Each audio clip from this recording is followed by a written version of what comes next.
On this day, March 4th, 2024, at the 6 p.m. Stay Alive Literature and Step Group of St. Paul's Lutheran Church in Doylestown, Pennsylvania. Tonight's speaker is Tim, and he's going to be sharing his experience on Step 3. Please help me welcome my good friend Tim.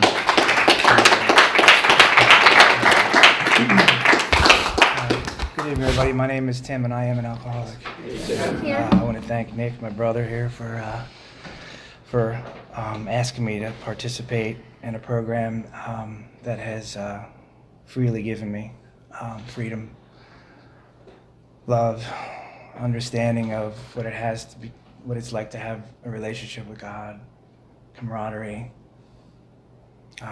things I never had in my life, a sense of value, being able to be helpful, being accessible, So I could not possibly pay the interest on the principle of AA, what you have given me. So anytime I'm asked, it is a privilege and an honor, for sure. They say if you give it away, you get to keep it. And so you just keep giving it away and you keep paying it forward. I am August 1st, 2017 is my sobriety date. I was separated from alcohol, and the obsession to drink or use was removed from me by what I now know to be a loving, kind, forgiving God. What a gift. Although it didn't feel like it at the time. I've learned that you live forward and you understand things backwards. It's kind of like faith is believing in advance what only makes sense in reverse. And I have a sponsor. His name is Mark P. I got sober at Expect a Miracle Group in Lansdale. It's a clubhouse. Currently I was living in Hatfield at the time, and I found myself crawling into a home group at 7:15 in the morning, the first meeting of the day. I don't really know how I got there. I was very divinely inspired because there was absolutely nothing I wanted to do with AA. And I thought I could figure it out. I sponsor men. I service commitments, home group, conscious contact on Saturday nights here at 8:30. I got a big family that I've been able to meet as a result of taking commitments like these, and down in Maryland and Quakertown and New York and New Jersey. They say love is saying yes to what is. And just say yes. And I found myself with a whole new family members, meeting people all over, and just saying hello and sharing my experience with all of you. It's changed my life and changed my heart. I grew up in Lansdale, Pennsylvania, with my mom, my grandparents, and my uncles. So there was like 7 of us in the house. I'm from the CIA, Catholic, Irish, alcoholic. That's what my uncle would always say. Alcoholism didn't run in my family; it galloped. But I was brought up with religion and stories and laughter, a loving mother who sacrificed everything for me. I didn't have a father, so of course I'm a victim. I played that card. It's funny, I wouldn't have said these things coming in the room 6.5 years ago about my family like this. How loving they were and how caring they were and how they gave me everything I ever wanted without being spoiled. But I was treated really well. And it was a big sports house. We all played basketball. I'm a musician. My grandfather was a jazz drummer, and he was a DJ for radio stations. So I grew up in a jazz shrine in the basement of incredible records, and soul records and jazz records and R&B and reel-to-reels, 78s. My mom loved Stevie Wonder. She loved Motown, Stax. My uncles loved Zeppelin, got all that. You know what I mean? So I was just like a mixture, but I never felt a part of. I felt like I was the odd man out. I felt like I was, I don't know. I was invited to the party that I shouldn't be at or something. I don't know how to explain it really, but it just felt like I just felt different than everybody. So what I started to do was, what do you want from me? Like, how do you look at me? Or how do I view myself? And the way I view myself is how you think of me. So I need to do things and angle myself in such a way, and this is when I started playing God, right? Because I need you to like me. Because I'm not sure that you like me. I'm comparing my insides to your outsides, and they don't connect. If that makes sense, And I start doing this, and I start developing the character of Tim. It talks about in the book about the double life, right? I think I had 13 characters, depending on who you were, depending on what I wanted, because I'm an alcoholic and I don't know it. I want what I want when I want it, y'all. And I'm going to get it. And if you're not giving it to me, well, you're going to get voted off the island somehow. The tribe has spoken, right? You know what I mean? And then we just, somehow I'm just going to get and maneuver and angle. And because, again, my value is based on what you think of me. And I developed that character, and I started to play God. I never said that out loud, man. You know what I mean? I'm playing God today. That was not something that I got up and talked about, but I surely did. And because of that, anxiousness comes from trying to run the universe, man. Ever try to run the universe? That's a tough job. So I get more and more anxious, and I get more and more fearful, and I get more and more uncomfortable, and I can't stand to be alone for myself for 2 seconds. So I always have to have somebody with me. I always need to be in a relationship or a hostage that I took. We're stalking, like that whole, it's not dating, it's stalking, right? You know what I mean? And and what happens is and because of the fear and because of the anxiousness, I'm pushing you away as soon as I meet you, right? Because I don't trust me, and I can't tell the truth if it serves me better, right? I just can't do it. Because God is truth, and I'm so far away from that, and I didn't want anything to do with what my parents and grandparents believed in. And at 21, I started drinking heavily out of nowhere. I never drank till then. I was pretty late. Again, the stage character, right? I was hanging on as long as I could, and then I started drinking, and it was like that thing that happens where I'm a musician and you're playing on stage, or you're playing in a studio, and you're recording. You have to lose yourself, and you find yourself kind of all at the same moment, And that's what it felt like when I started drinking. I found myself, and I lost myself all in the same moment. It did something for me, not to me. It was because of what alcohol did for me that changed, And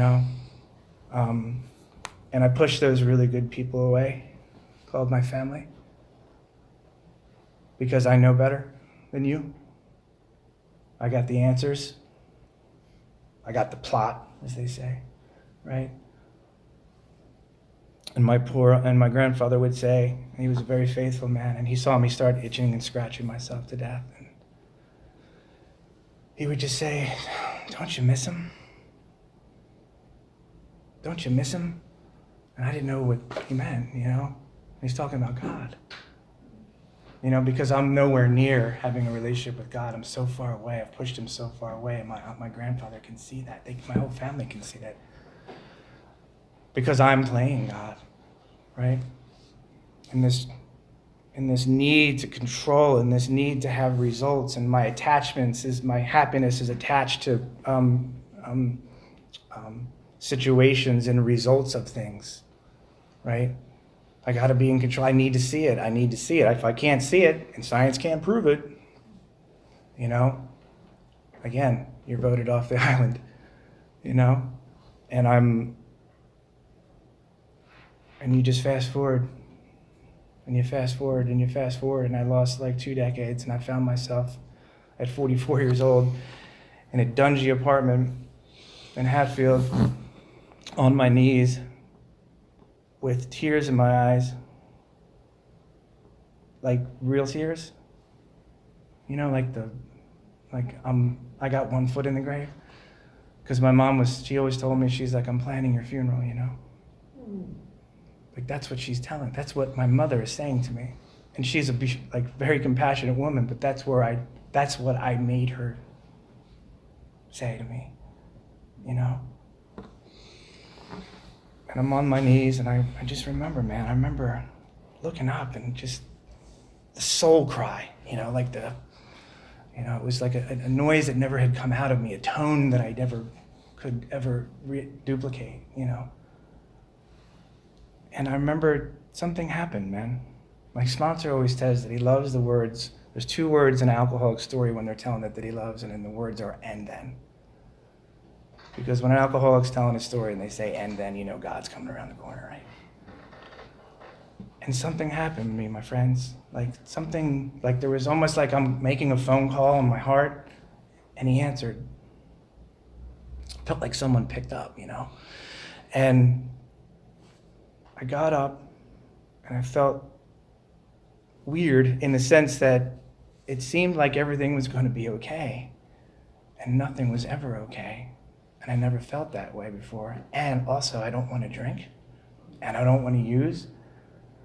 And it is it's a fecal blizzard. Externally, for my life, you know, I pulled it down on my head, you know. I just got fired for stealing from my job. Yet one more lie, or millions of lies to my parents and my mom. You know, I got a beautiful girlfriend who is loving and caring, and she's got one foot out the door because, again, I can't tell the truth. I'm pushing her away as fast as I meet her. You know, on the external, I owe thousands of dollars, 2 DUIs pending. You know the story. But that's not why I'm getting to this place. I'm getting to this place because I've been surrendered. Like, God surrendered me. I can't bring around my own surrender in that department, right? Like, I can't make God pull that obsession from me, right? I just can't make that happen. But he did. And on that day, I was forgiven. On that day, I felt like as if I wasn't judged anymore. Again, this is all in hindsight. At the time, I don't know what's going on. I found myself crawling into a home group with you, with all these faces. Like, so many people since I've started talking has given me this. It's that Me Too thing. You know, there's nothing more powerful than when you come in to a room of people you don't even know, and they like, I get it, man. Like, I understand what's going on. Because you guys knew me more than I knew me. I didn't know me at all. And I started to experience, I guess I'm having this first step experience. The worst thing I thought would ever happen, the number one worst thing that I thought that happened to me is that I found out that I'm an alcoholic. And number 2, the second worst thing that I thought that happened to me is I gotta go to AA. I'm that guy. You know what I mean? Because again, I don't know anything about AA. I don't have any AA etiquette. And I remember someone telling me one of the first times I walked in the room, they said, the pain you're experiencing now can't compare to the joy that's coming. And it always hit me. And at the time, I didn't know what they were talking about. I thought they were crazy. What joy are you talking about? I am out of my mind. But I'm coming to the rooms, and I start sitting down in the same seat, and you guys were sitting in the same seat. You know how some meetings you go to, everybody sits in the same spot in the corner. Somebody's always there, Bob's always there. And what happened was I started to get a lot of comfort out of that. Like, I just looked forward to seeing these people every day, sitting in those seats, sharing the same thing every single time. First, I'm judging them. Then I'm like, oh, there it is. There it is, man. And what's happening is you are, and all the millions of things that happen to you, right? Think of all the things, the millions of things that happened to you. I had nothing to do with that, right? Like, I have nothing to do with the fact that you're sitting in those seats right now. I don't have that kind of power. So clearly there's a power greater than me. Because I have nothing to do with you being here, and we're all here together. And look at the mix, man. talking about God and love, unconditional love. I'm shown. You don't know me. I just burned my life to the ground and you're like hugging me. That's the love of God. That's the kind of principle God's teaching us. That's not an alcoholic idea. You know, I'm judgmental, right? I'm opinionated. I know better. I know what you need. I know what you all need. You know, you ever get global? I know what's good for the species. You know, but I started to have an experience. Again, it's really difficult to describe this stuff because it's ineffable, meaning it's beyond language. Anything on the spiritual plane is not intellectual, right? The things that we experience, like I was taught to drop the mechanics of the program. This isn't a checklist. This isn't an intellectual pursuit. It's doing the actions, you know, getting phone numbers, saying yes, showing up every day, right? Meeting my sponsor, going through the work, going through the steps. But here comes the thing, man. I found that the one thing that you have to,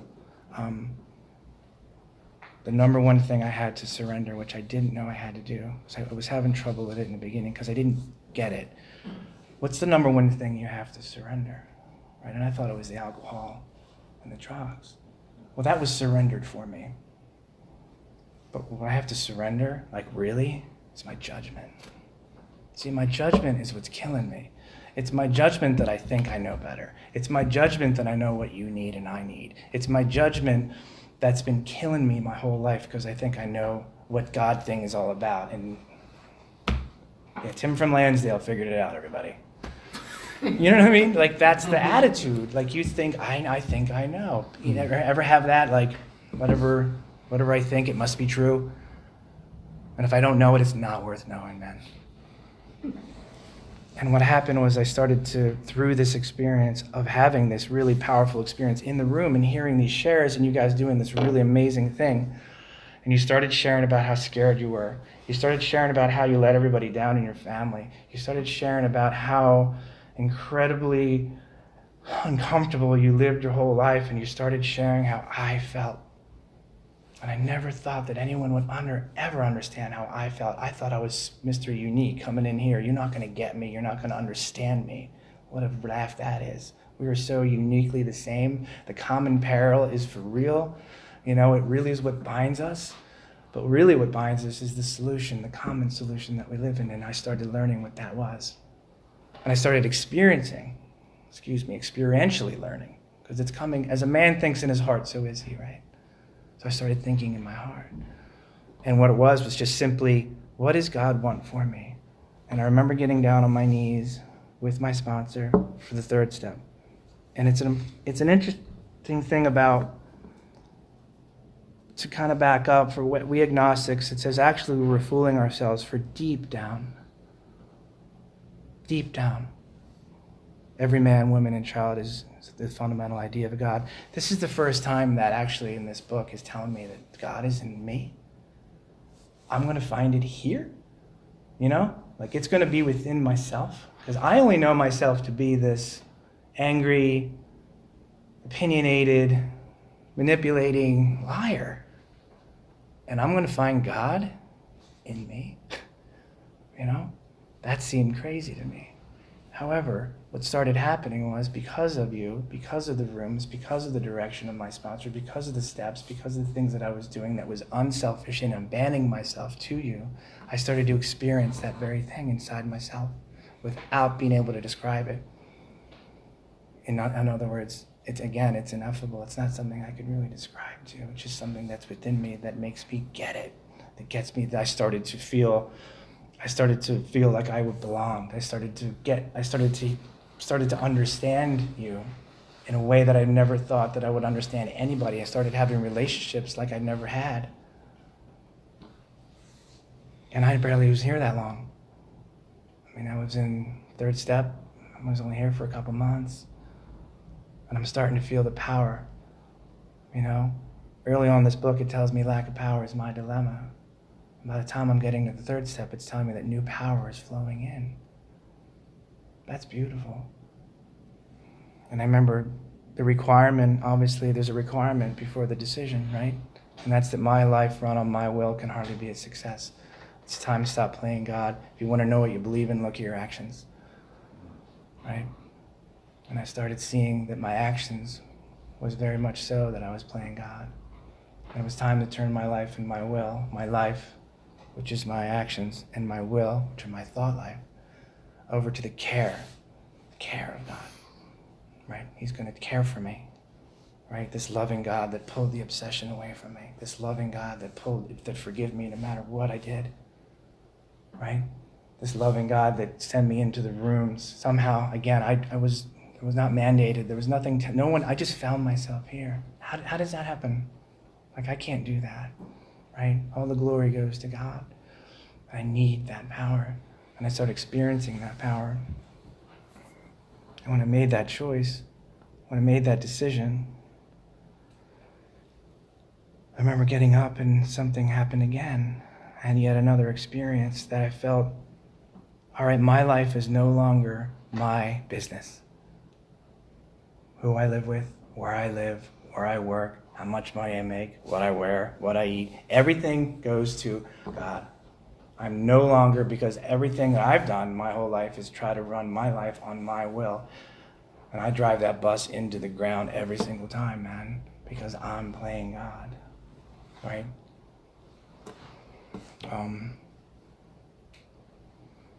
Man, I could go on.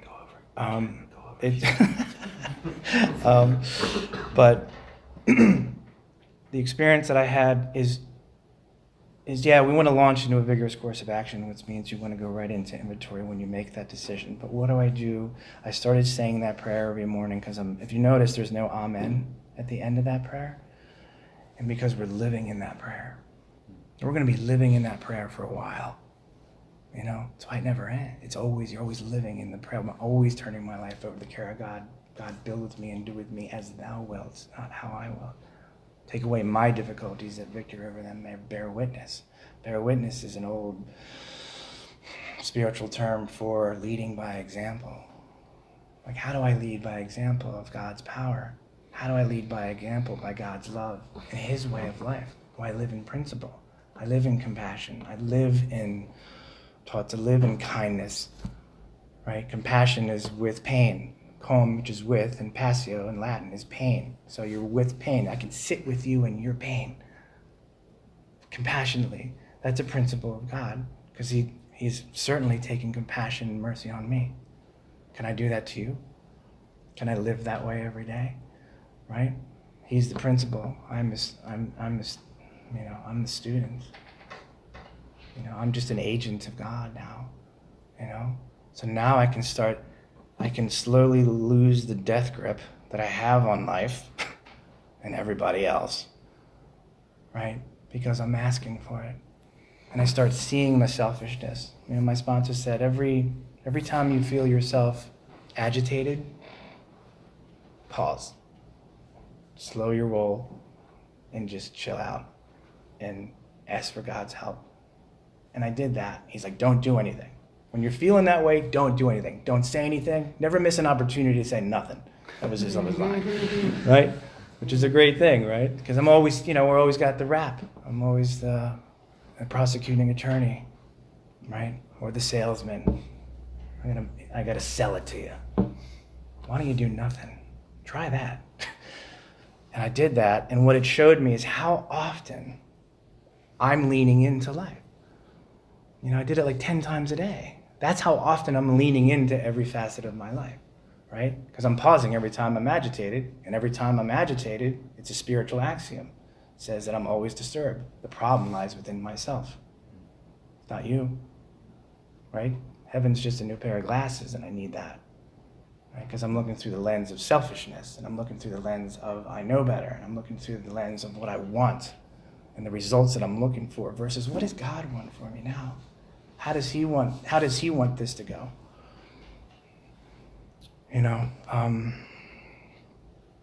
It is an incredible gift to be able to. It's interesting. The first year they tell you not to make any major decisions, right? And it's that decision of the third step is probably one of the biggest decisions I ever made in my life. And it's changed me. They call it the heart of AA because it allows me to make a decision to turn my life and my will over to this loving, caring God who I've just come to believe in. Even if it's just a mustard seed, even if it's just a tiny grain of faith that's starting to bloom within myself. I don't have to know God, right? And this book doesn't try to tell me or convince me that there is a God. It just convinces me that I need one. Because I need one, man. And it's changed my life. It's amazing how we get to do this. Like, we get the opportunity to get free of the very thing that I need to be free of, which is me.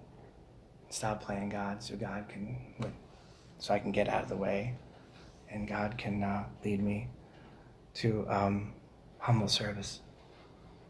And I think that's all I have for tonight. So thank you for letting me share. Thank you.